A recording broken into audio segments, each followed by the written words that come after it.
hartazgo de los jóvenes que ya no aguantaban más, que los estuvieran amenazando permanentemente, pero que también significaba un hartazgo ante las condiciones en las cuales vivían día a día los estudiantes, ¿no? Es decir, había habido, por eso era la asamblea, una reducción a las becas económicas y alimenticias, había habido ciertos ataques intentando modificar los planes de estudio, y pues llegó un momento en que los estudiantes dijeron ya no más, y se lanzaron a las calles, tomaron las escuelas y convocan a una movilización rumbo al Zócalo, una manifestación 100% política para exigir la salida de los grupos porriles priistas de las zonas, bueno, donde había escuelas del Poli. Hay una marcha de alrededor de 200,000 estudiantes que llega al Zócalo, y con esto se inician las negociaciones con las autoridades del gobierno federal, precisamente en el auditorio del Queso, que es pues el auditorio más grande que hay en Zacatenco, y se llegan a algunos acuerdos. Las autoridades se comprometen a dejar de apoyar a los grupos porriles, las autoridades se comprometen a mantener los montos de becas alimenticias económicas y a una serie de demandas más de no represión a los participantes en el movimiento y demás, ¿no? Y yo termino con un par de conclusiones, ¿no? Como de lecciones. Aunque las autoridades en ese entonces, en el 87, firmaron los acuerdos comprometiéndose a no apoyar a los grupos porriles, los grupos porriles no desaparecieron por la firma de los acuerdos. Las autoridades no hicieron nada por impedir la organización de los grupos porriles. Por el contrario, tuvieron que ser los estudiantes que, yo diría, con mucha valentía, enfrentándose a golpes, muchos de ellos tuvieron que expulsar a los porros de la zona de Zacatenco y de la zona del casco de Santo Tomás. Y como lección yo dejo esto, ¿no? Fueron los estudiantes organizados los que, con enfrentamientos físicos incluso, echaron de Zacatenco y del casco a los grupos porriles. La buena voluntad del gobierno jamás se vio, jamás hubo nada, pues una expresión de las autoridades de dirección general por expulsarlos, ¿no? Y lo dejo como lección porque ahora precisamente en el IPN tenemos un acuerdo firmado del movimiento estudiantil pasado, donde el gobierno federal se compromete a expulsar a los porros de las escuelas de Zacatenco y del casco, y hace 2 años, después de un movimiento estudiantil que luchaba contra un recorte presupuestal que se le iba a hacer al presupuesto del Poli, las autoridades de dirección general, seguramente apoyados en porros, incendiaron el cubículo estudiantil más grande que se tenía en el Poli, que era el cubículo estudiantil del Comité de Lucha Estudiantil Politécnico. Un cubículo que se había mantenido tomado desde 1968, ¿no? Un cubículo con 47 años de historia. Fue incendiado como respuesta a la organización de los estudiantes. Y con esto, yo me hubiera gustado que estuviera aquí el funcionario que decía que en las escuelas del Poli no hay porros. Claro que hay porros, compañeros. Eso se lo digo a los estudiantes, a los padres de familia.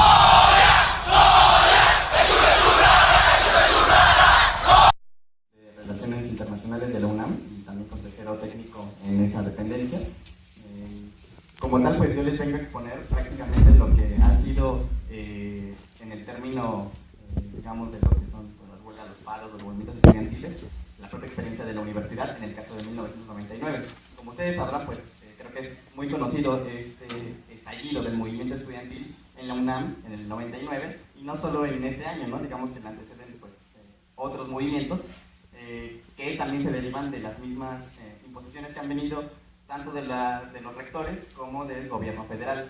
En este caso, en 1999, a inicios de ese año, a partir de enero y febrero, el Consejo Universitario de la máxima casa de estudios comienza a sesionar para proponer una modificación al Reglamento General de Pagos, ¿no? Es decir, consistía esta reforma en prácticamente la privatización de la universidad, ¿no? Se empezaban a establecer cuotas, ¿no? No solo por el estudio en las preparatorias, los SHs y las facultades, sino que también por trámites administrativos, por cambios de grupo, por una N cantidad de situaciones, ¿no? Que uno como estudiante pues tiene que desarrollar a lo largo de la trayectoria escolar. De modo que lo que surge en el 99 es esta propuesta privatizadora de la universidad, ¿no? En donde comienzan a reflejarse toda la serie de cuotas, ¿no? Que pues prácticamente, y de acuerdo a los estudios oficiales, ¿no? De la misma universidad, el ingreso promedio de todos los estudiantes de la máxima casa de estudios, pues en realidad la mayoría no alcanzaba a cubrir esas cuotas que se iban a establecer como fijas, ¿no? De modo que comienza a haber pues, un descontento estudiantil, ¿no? A partir de que se empieza a mencionar esa propuesta por parte del rector de ese entonces, Francisco Barnes de Castro, y pues en la universidad comienza a hacer mucho ruido esto, ¿no? Pensaría uno, ¿por qué se plantea una privatización de la universidad específicamente en ese año, ¿no? Creo que lo anteceden distintas situaciones, ¿no?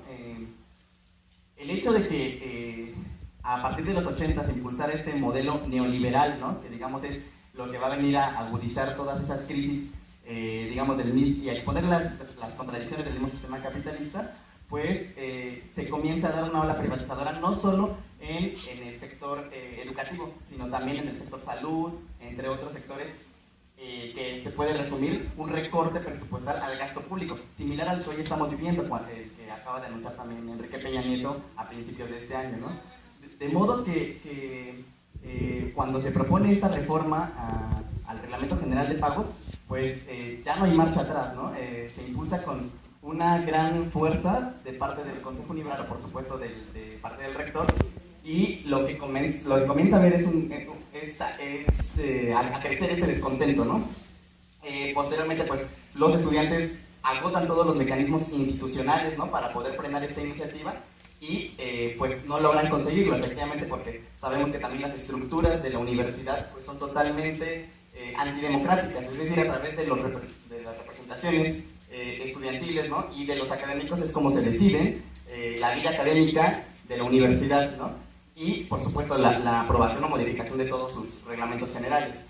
Y en ese sentido, comienzan a avanzar las semanas y desde el Consejo Universitario pues, se cita a una sesión plenaria que además se hace fuera de las instalaciones de la universidad, ¿no?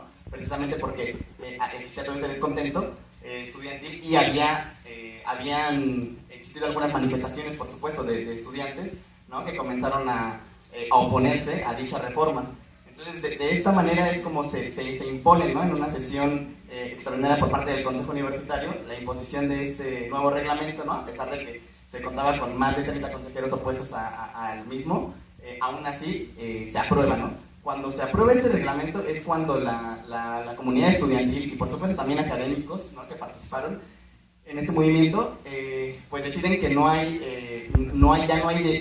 otra forma de detenerlo si no es a partir de la misma organización estudiantil. Ellos desde días antes que se aprobara este reglamento pues habían realizado consultas a lo largo de todo este proceso y en diferentes escuelas de la universidad para plantear cuál sería la forma en la cual podrían echar atrás este reglamento, ¿no? Este reglamento que privatizaría la universidad. Pues todos, digamos, estaban de acuerdo en que primero se tenían que agotar los mecanismos institucionales, es decir, primero la presión se tenía que ejercer desde adentro de la misma institución y al ver si esto demostraba que aún así no se daba marcha atrás con ese nuevo reglamento, pues ahora sí se ponía en discusión el estallamiento de una huelga, ¿no? Antes de la huelga se agotaron todos esos mecanismos institucionales y también, por supuesto, se realizaron distintos paros estudiantiles de 24 horas, ¿no? En la mayoría de las escuelas y facultades de la universidad. No obstante, aún así, esta presión que se hizo no la pasaron muy por encima las autoridades universitarias y decidieron que pues, el reglamento, la modificación de dicho reglamento continuaba, ¿no? De modo que cuando pues, prácticamente la misma comunidad estudiantil en su conjunto se da cuenta que eso no logró frenar digamos, las iniciativas privatizadoras en la universidad, pues es cuando se realiza una consulta escuela por escuela, facultad por facultad, ¿no? Preparatorias, CCHs y otras dependencias de la universidad para discutir el estallido de la huelga. A final de cuentas, pues bueno, logra ser un éxito el levantamiento de esas consultas en donde pues la gran mayoría de la comunidad estudiantil en sus distintas dependencias pues aprueba el estallido de la huelga y como tal comienza formalmente pues, un movimiento estudiantil que va a defender el carácter de la educación pública y gratuita en la universidad, ¿no? Y por supuesto también hay que tener en cuenta que esta no era la primera vez que se presentaba un proyecto de privatización en la universidad.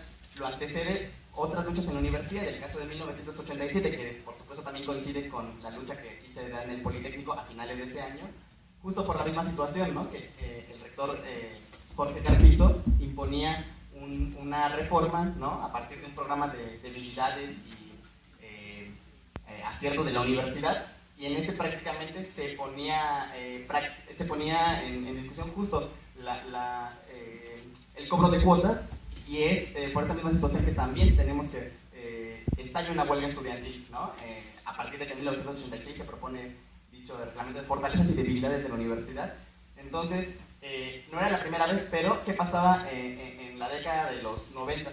Las mismas autoridades universitarias y por supuesto también el gobierno federal calificaban a esas generaciones como la generación X, es decir, la generación que no se preocupaba por nada, la generación que se les imponían reglamentos y reformas a los planes y programas de estudio, en el caso de 1997, y había pequeños sectores en descontento, pero aún así no había una gran participación, no había una actividad dentro de la universidad que fuera capaz de digamos, expresarse y poder echar atrás dichos reglamentos que fueron aprobándose a lo largo de estos años, ¿no? Entonces las autoridades dijeron, pues este es el momento clave, ¿no? El momento en el que la comunidad universitaria prácticamente está dormida, ¿no? No creemos que pueda responder de otra manera al momento de que se presente este proyecto, ¿no? Privatizador.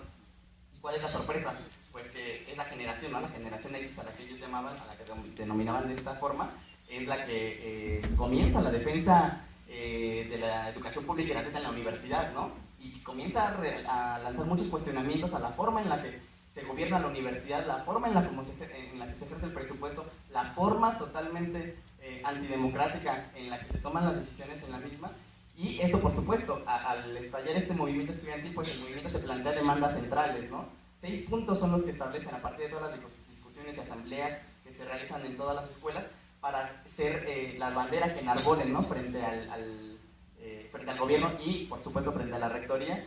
De modo que comienza el movimiento con un potencial muy grande, ¿no? Porque incluso ya no solo pues, pedía que se respetara la gratuidad de la universidad, sino que también se pusieran a discusión esas estructuras, ¿no? Que llevaban a tomar ese tipo de decisiones en las que quien se veía el sector vulnerable, el sector afectado, pues era realmente el sector estudiantil, y en ese sentido pues se ligaba por supuesto también al vínculo, el vínculo familiar, porque a final de cuentas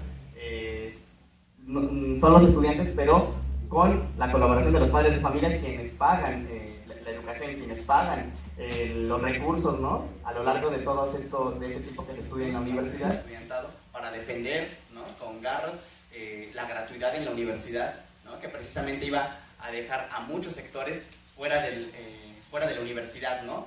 Y además ver algo pues muy sintomático que está sucediendo actualmente, ¿no? En el que cada vez la universidad, ¿no? Y las distintas escuelas públicas en el país pues cada vez se van elitizando más, ¿no? Cada vez se van poniendo mucho más filtros a todas estas generaciones, ¿no? De jóvenes de bajos recursos, ¿no? Se implementan distintos mecanismos para poder ir haciendo una tremenda selección en el que solamente aquellos que puedan costear todos los recursos y todos los gastos que se necesitan en la universidad, incluso a pesar de ser pública, pues son los únicos que van a poder tener derecho a estudiar, ¿no? Entonces,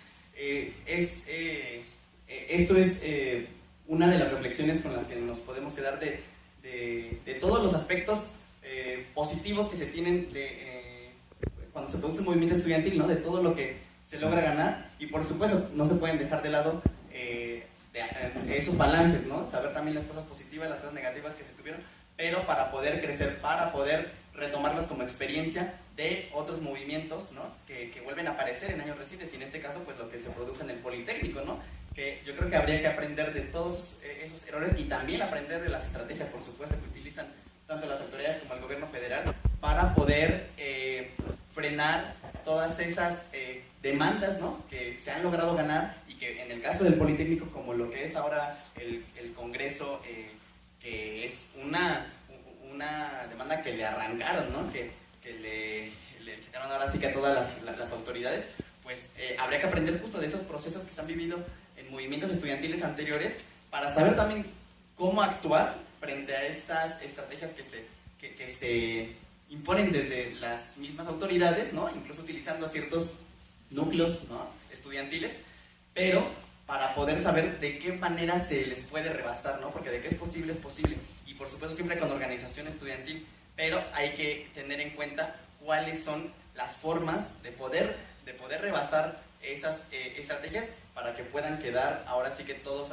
aquellas demandas aún pendientes, ¿no? Que digamos la mayoría de ellas se traducen en lo que va a ser un congreso politécnico, ¿no? En el que ahora sí todas esas fallas, todas esas problemas estructurales que se viven al interior de la institución, pues puedan ser ahí materializadas, ¿no? Es decir, que se les pueda dar seguimiento y evitar que las autoridades den la vuelta, ¿no? O desgasten con las estrategias que ya conocemos que implementan, ¿no? Entonces, por mi parte es todo, ¿no? Compartir esta experiencia de lucha que se ha dado en la universidad y tener en cuenta esos errores y aciertos para evitar que se puedan producir actualmente, ¿no? Muchas gracias. Sí, gracias.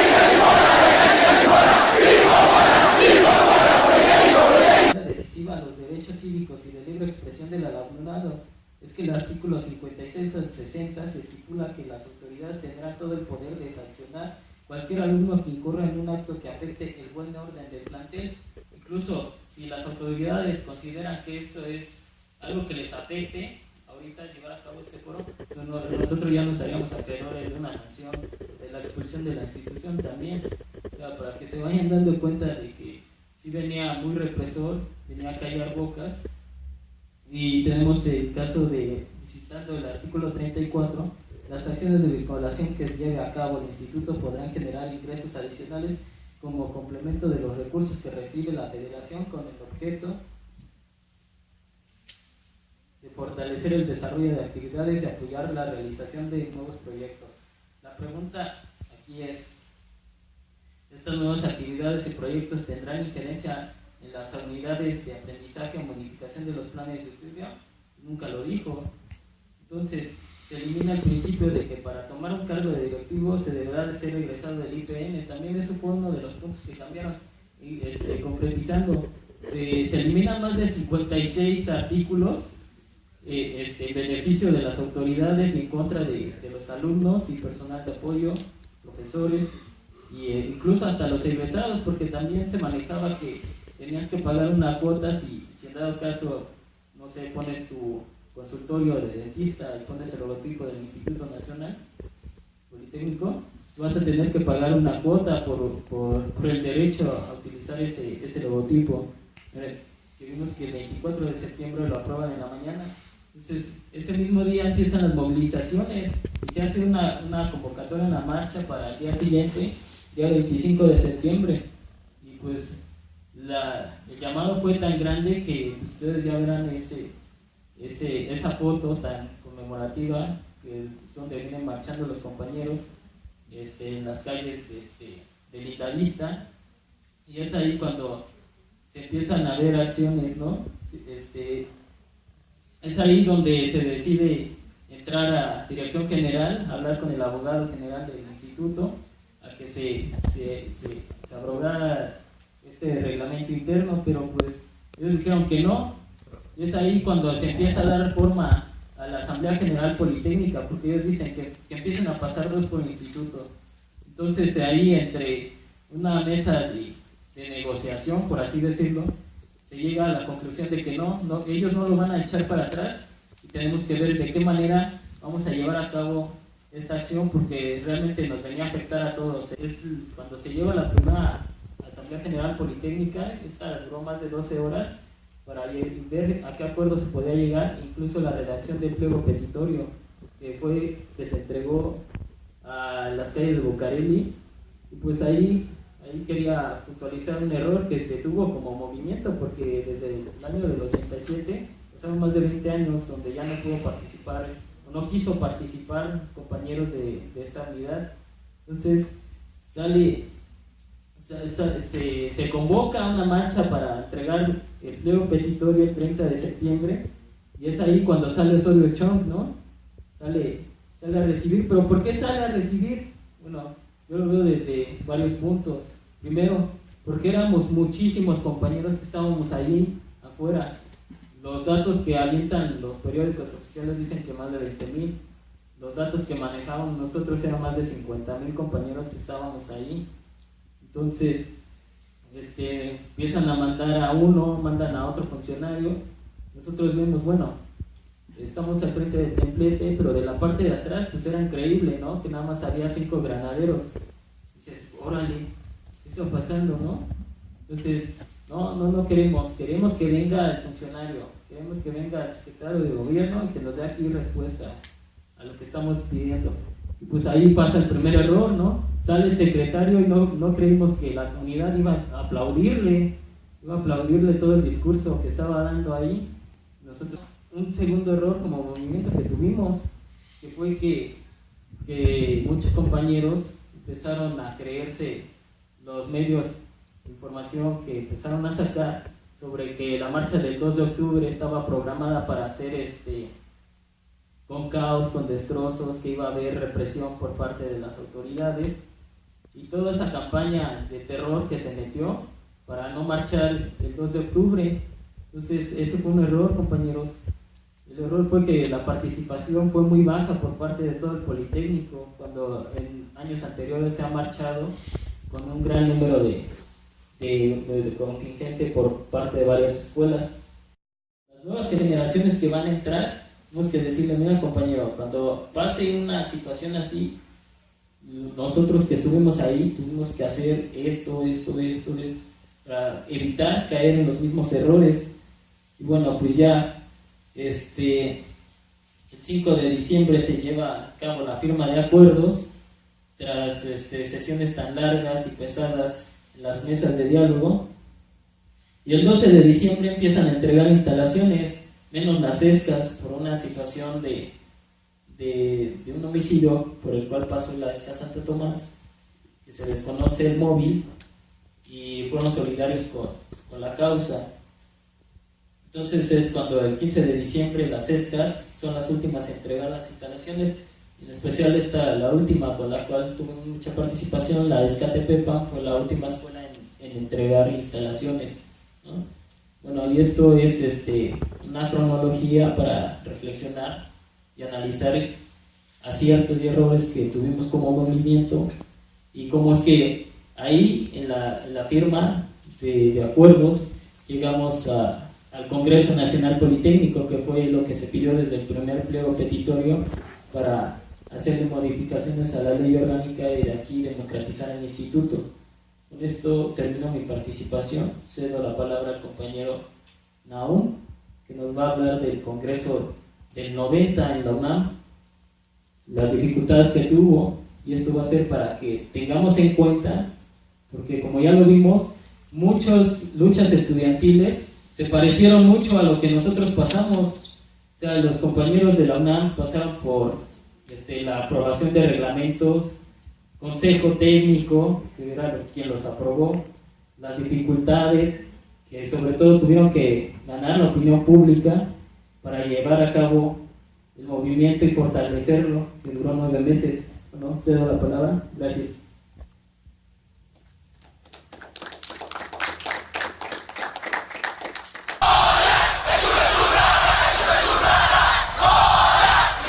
Un compañero que fue preso político a raíz de un mitin que se hizo en la Dirección General del Politécnico en 2007, por el movimiento de estudiantes no aceptados. Entonces era una institución bastante autoritaria, corrupta, y por otra parte hay que analizar que como el Politécnico no tiene autonomía, es decir, como el director general es impuesto directamente por el presidente de la República, tiene una burocracia mucho más cerrada y mucho más enquistada, que se había heredado los puestos de manera poco transparente y aparte haciendo uso discrecional de los recursos del instituto. Y esto se ha acabado, compañeros. El movimiento politécnico por eso es trascendente, porque ahora está abierto más a la discusión y porque los estudiantes han conseguido mayores libertades para poderse organizar y para decir qué instituto queremos. Eso es lo más trascendental. Y bueno, ya entrando en materia, ¿de dónde surge esta idea del Congreso Politécnico? En primera instancia hay que decir, compañeros, que la idea del Congreso surge para reformar completamente la institución. Es decir, si el director general y las autoridades de la cúpula del Politécnico son elegidas a dedazo por la Presidencia de la República y no se nos toma en cuenta a los estudiantes ni a la comunidad politécnica, entonces nosotros, en 1990, se ganó un congreso también a raíz de una huelga que había sucedido 3 años atrás, la huelga del 87, y lo que pretendía este congreso era, número 1, reformar la ley orgánica de la universidad. Esta ley orgánica autoritaria y vertical que nos dice que el rector de la UNAM es el jefe nato y él va a elegir a los directores de las escuelas y las facultades y al mismo tiempo va a elegir a una junta de gobierno integrada por 15 individuos, los cuales no rinden cuentas a nadie, y estos individuos en secreto van a elegir al rector, es decir, una mafia que se organiza en secreto. Y el Congreso de 1990 también iba a discutir cosas como la libre participación de los estudiantes, la libre divulgación de la ciencia y la tecnología, es decir, que tú no le tuvieras que pedir permiso a un burócrata para poder realizar un foro académico, un foro científico, un foro cultural, ¿no? un congreso, y cosas tan esenciales como la desaparición del tribunal universitario, que la universidad, el tribunal universitario, es un órgano jurídico anticonstitucional que es encargado de expulsar y reprimir estudiantes que se organizan, que se oponen a los dictados de los burócratas. Todas estas situaciones iban a ser discutidas en el Congreso de 1990, pero hubo un factor decisivo, compañeros, y que ustedes también como politécnicos deben tomar en cuenta. El Congreso de 1990 en la UNAM se realizó 3 años después de la huelga, es decir, de la huelga del 87, no de la del 99.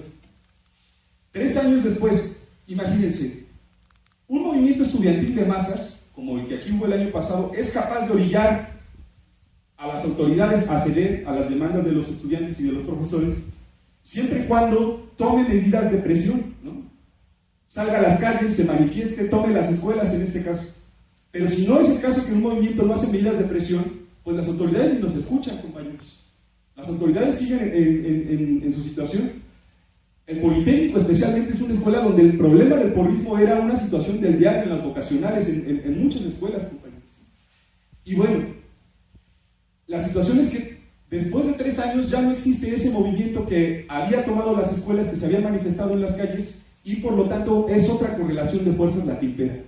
El gran problema del Congreso del 90 en la universidad fue que cuando se convoca el Congreso, se conforma la Comisión Especial del Congreso Universitario en ese año, y luego se convocan a la elección de delegados, ya los estudiantes no estaban movilizados. Ya habían pasado 3 generaciones distintas. La generación que había estado en la huelga del 87 ya había salido, o muy pocos permanecían. Y esto es aprovechado por el nuevo rector de la universidad, en ese entonces José Sarucán Kermés, que es un investigador del área de las ciencias duras, pero también muy ligado a intereses empresariales en México. De manera que en la comisión que estaba preparando el Congreso, ellos logran imponer los siguientes porcentajes. Dicen, vamos a darle a los estudiantes 27%, a los profesores 27%, a los investigadores un 15%, y las autoridades también universitarias vamos a tener un porcentaje.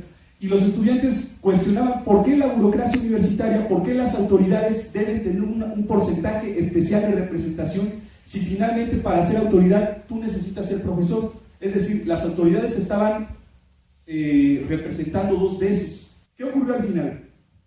Al final del Congreso se resolvieron una serie de puntos trascendentales, como la desaparición del tribunal universitario.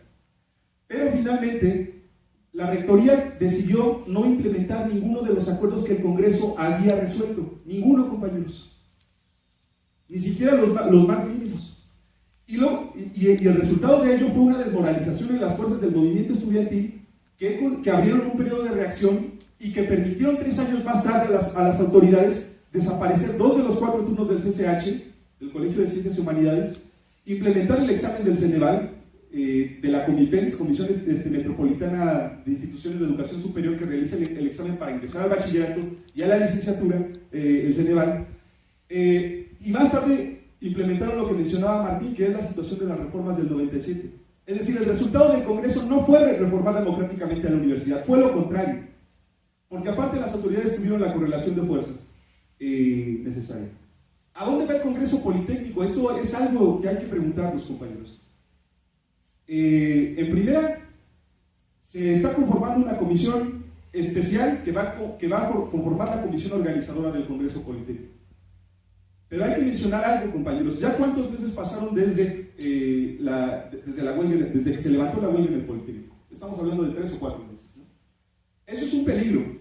Entre más tiempo pase, compañeros, y entre más la correlación de fuerzas que existió el año pasado con los politécnicos en las calles y con las escuelas tomadas se disperse, las autoridades van a tener más oportunidad de maniobrar.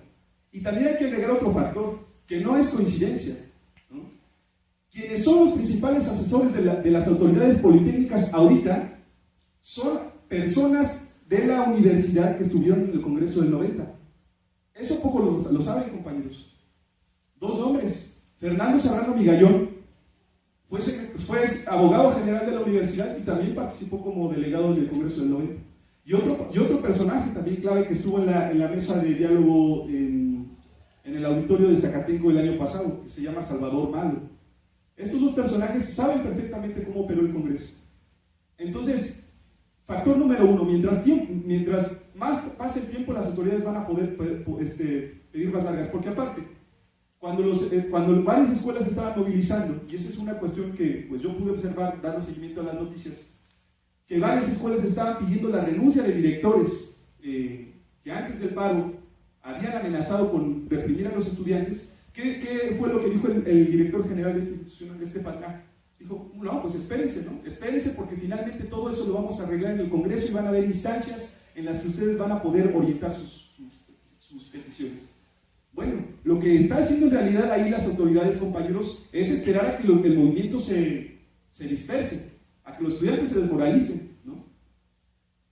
Entonces, el factor del tiempo. Y otro punto importante que se va a discutir ahí, compañeros, son los porcentajes. ¿Cómo quedan los porcentajes de los delegados hacia el Congreso? ¿Cuántos vamos a tener los estudiantes? ¿Cuántos van a tener los profesores? ¿Cuántos van a tener los investigadores? Que por cierto, recientemente salió la noticia, compañeros, de que las autoridades pretenden excluir a los trabajadores sindicalizados de la representación del Congreso. ¿Por qué? Si los trabajadores sindicalizados, con todo lo que se pueda decir de ellos, compañeros, han sido aliados históricos del movimiento estudiantil. Si no fuera por los trabajadores sindicalizados, compañeros, hay que decirlo, hace mucho se hubiera privatizado el Politécnico y la universidad. Y recientemente se anuncia que esta comisión quiere excluir a los profesores, a los trabajadores sindicalizados. Entonces, hay que preguntarnos, ¿qué trabajadores van a quedar, compañeros? ¿Los de confianza? Si quedan los trabajadores de confianza como representantes únicos al Congreso, lo que va a hacer las autoridades es que va a poder manipular esos votos. ¿Por qué?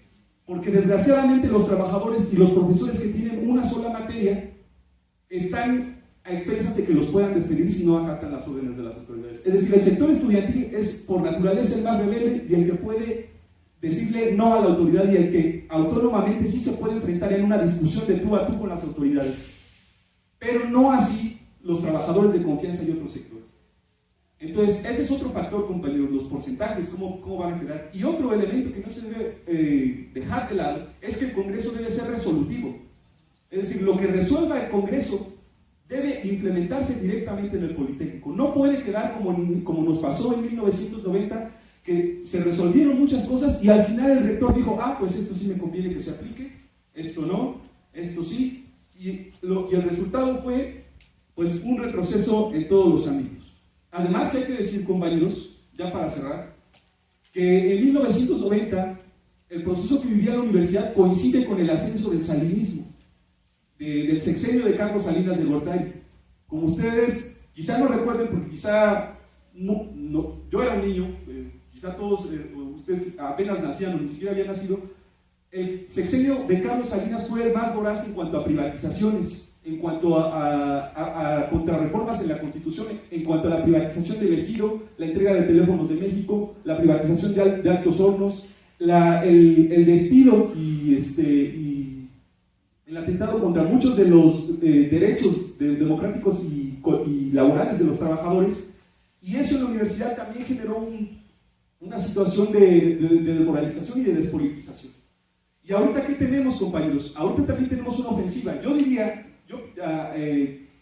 de entrada, compañeros, que tampoco es seguro para las autoridades un clima de estabilidad y de calma social en lo que viene, ¿no? En los años que estamos viviendo, ¿no? Es muy posible que vuelvan a surgir luchas y movilizaciones por todo el país, pero no podemos depender de ese factor.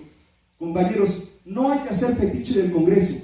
Si el Congreso no favorece al movimiento estudiantil, Hay que movilizarnos y luchar directamente por las reformas que necesita el Politécnico.